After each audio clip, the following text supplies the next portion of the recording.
Bonjour, aujourd'hui je voulais vous parler de l'acceptation.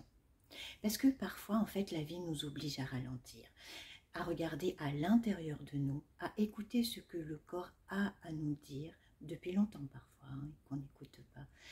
En fait je voulais vous parler de l'acceptation parce qu'il y a quelques jours j'ai reçu une femme de 70 ans au cabinet. Une femme forte, une femme droite, qui n'avait jamais été malade. Elle était toujours dans l'action, dans la maîtrise, dans la réussite. Et puis, il y a quelques années, ses yeux ont commencé à faiblir. Elle a perdu petit à petit la vue. Et depuis, elle subit opération sur opération. Elle va à Marseille, elle va à Paris, elle cherche des solutions de partout, mais ses yeux restent toujours de plus en plus malvoyants. Elle est toujours dans cette lutte. Elle lutte contre ses yeux, elle lutte contre cette partie d'elle-même parce qu'elle veut guérir à tout prix, elle veut retrouver à tout prix sa vie d'avant. Et quand elle arrive au cabinet, cette dame est très belle, a le regard triste, les traits tirés, elle est tendue, elle ne sourit pas. Et en la voyant comme ça, dans ce stress, dans cette tension, dans cette lutte, je lui ai dit, bah, écoutez, si vous permettez, on va faire quelque chose que peut-être vous n'avez jamais fait. On ne va pas vraiment chercher à vous guérir comme ça, à vous donner des plantes, à vous parler de l'inflammation.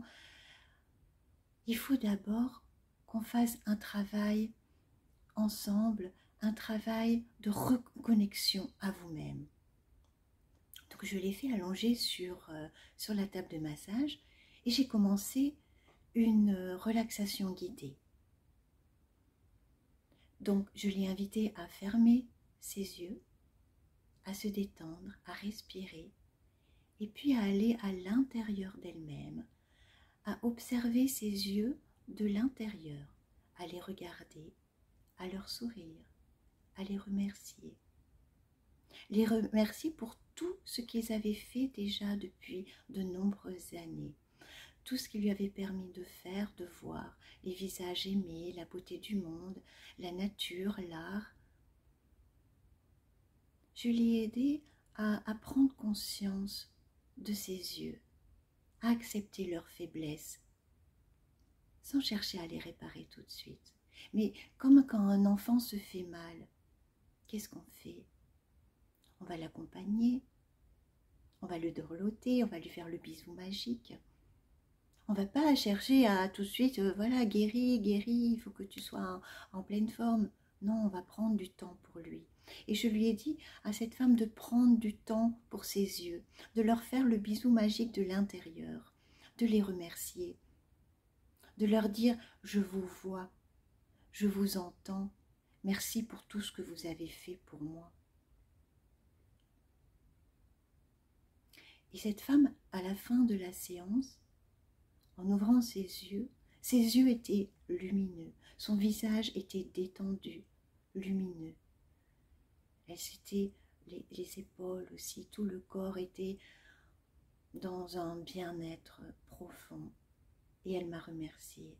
Elle m'a dit que non, elle n'avait jamais fait ça. Elle n'avait jamais observé ses yeux de l'intérieur. Elle n'avait jamais cherché à les comprendre, à les soulager, à les écouter.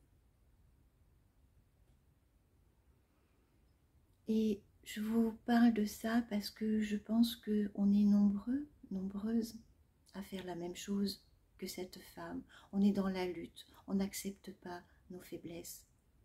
Et pourtant, les faiblesses nous aident à grandir aussi. Alors je vous invite à regarder aussi, à observer votre corps de l'intérieur, à observer une partie ou plusieurs parties qui vous font mal, qui sont douloureuses, qui sont en faiblesse, qui sont ralentis. Et je vous invite à poser votre main sur eux, à fermer les yeux, à les observer de l'intérieur, à leur dire merci.